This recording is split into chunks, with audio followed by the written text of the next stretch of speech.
Umaga mga tol. Ngayon na naman ulit tayo nakapag-video. Meron na naman pala akong pinabit dito mga tol sa ating flick. Yung mat guard. Tapos yung handle grip mga tol, nagkabit din ako bago yun. Kulay orange.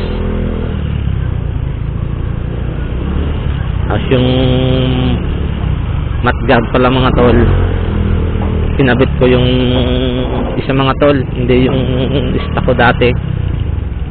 Medyo maganda mga tol, medyo mahaba. Tapos saktong sakto yung lagay ng bolts niya dun sa butas. Hindi kagaya dun sa isa ko mga tol, hindi siya fix. Ayun mga tol, okay na.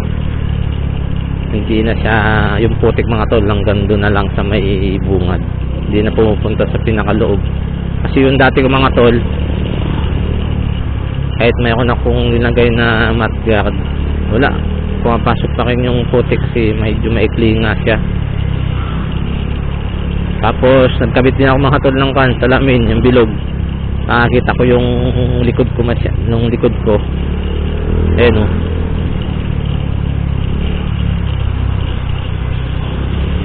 Okay naman si mga tol. Medyo maganda naman mga tol yung view.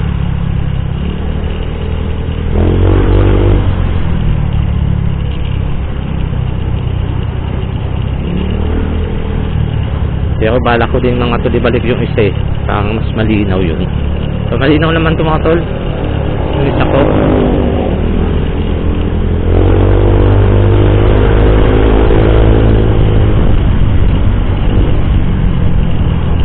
Kasi mas maganda yung kanya mga tol pagkagawa ng salamin.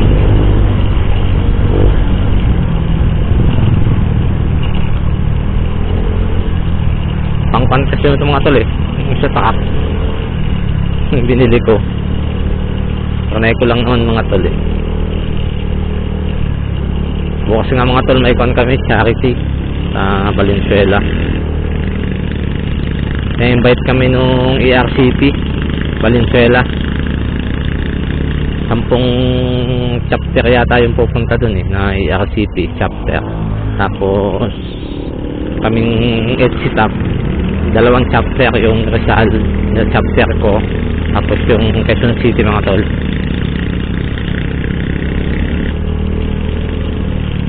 Tapos may plano nga mga tol yung Rizal chapter na maglulong ride siya sa Candelaria, Quezon. Yun, medyo malayo-layo yun. Susubukan na naman yung tibay ni partner ko, Click.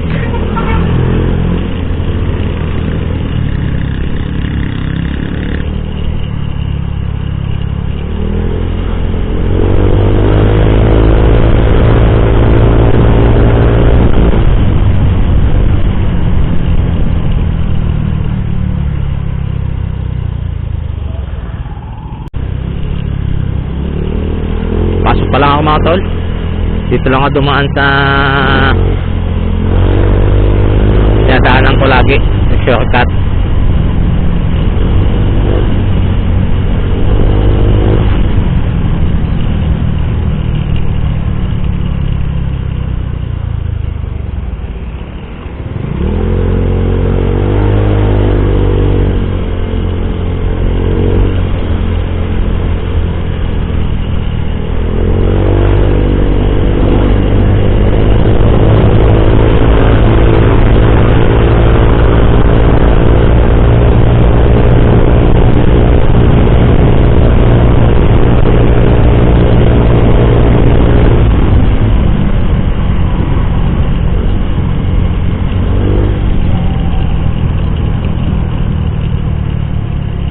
Tapos yung pala mga tol, nagpalit din ako ng kanito muffler, yung exhaust X6.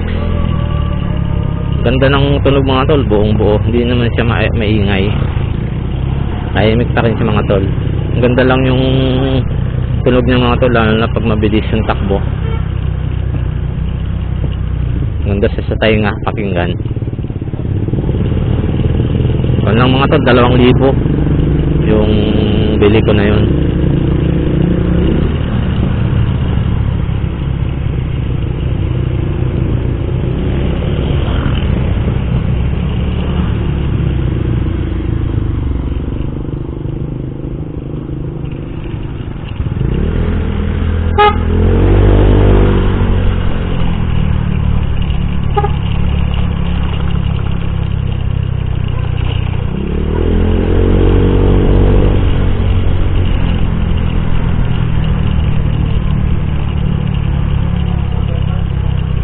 Kaya kinokondisyon ko na naman itong mga tol na click natin.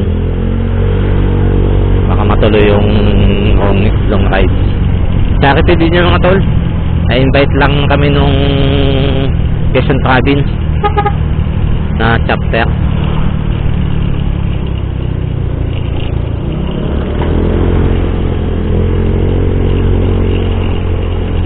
Eh yung iba yata mga tol hindi makakapunta nun kasi may schedule yatang laro ng basketball eh. Doon din sa team namin mga tol, may kwan kasi yun, laro, iba-ibang chapter.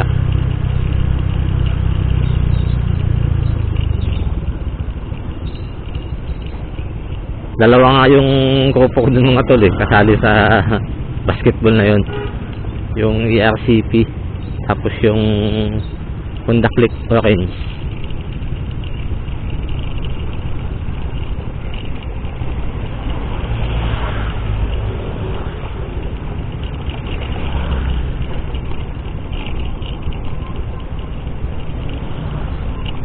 Hindi ko pa nga mga tol nakakabit yung correction nito eh.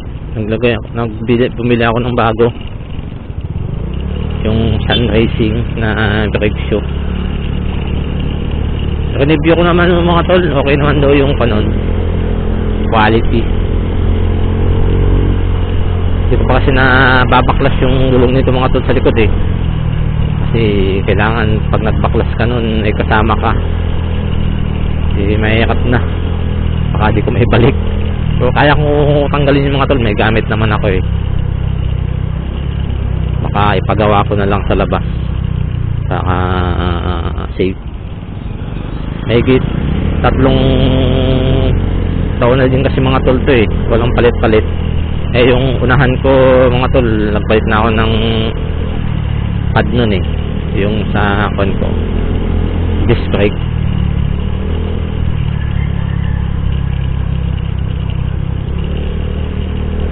Kaya kailangan ko i-check mga tol yung likod, baka pudpud na.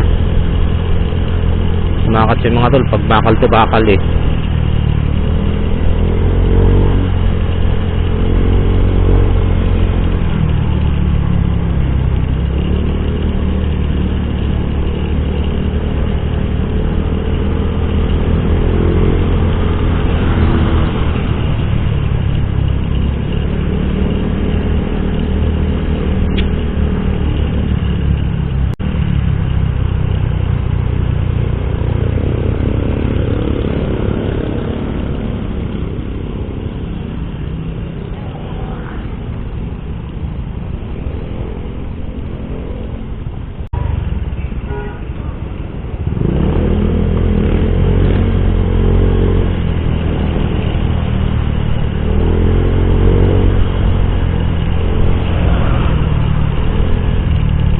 Okay naman mga tol yung kanya, yung mga pagawa doon mga tol, yung review nila quality naman daw.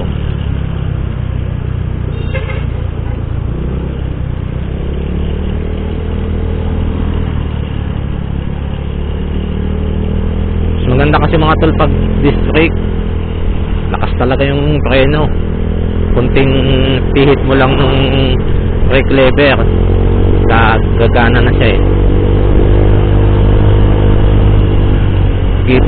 Pag-iipunan ko yun mga tol, pag-iipunan ko pa yun.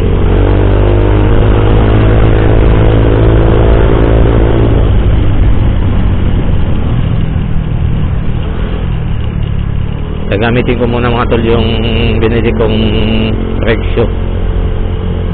Ubusin ko muna yun bago ako magpa disc brake.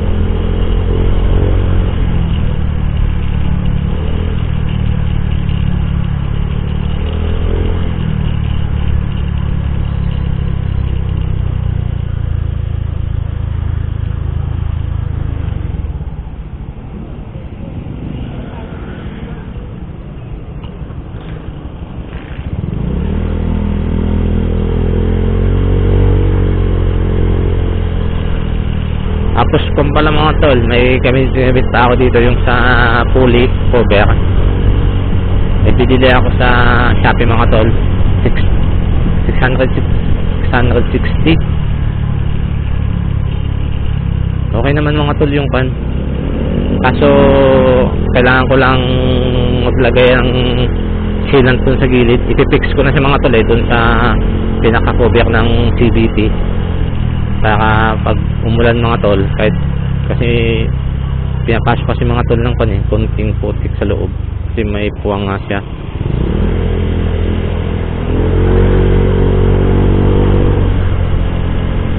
So maganda mga tol, nakikita yung pan.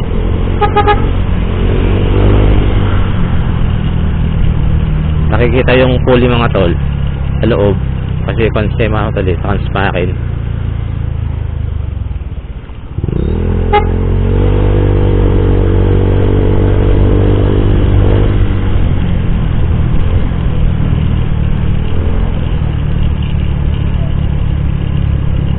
Di pa kasi dumating ni mga tol yung sealant ko nilibili, yung epoxy pala yun. Ilalagay ko dun sa cover yung mga gilid mga tol. Kahit na umulan, hindi siya, walang papasok na tubig dun sa loob, hindi siya madudumihan yung salamin sa loob.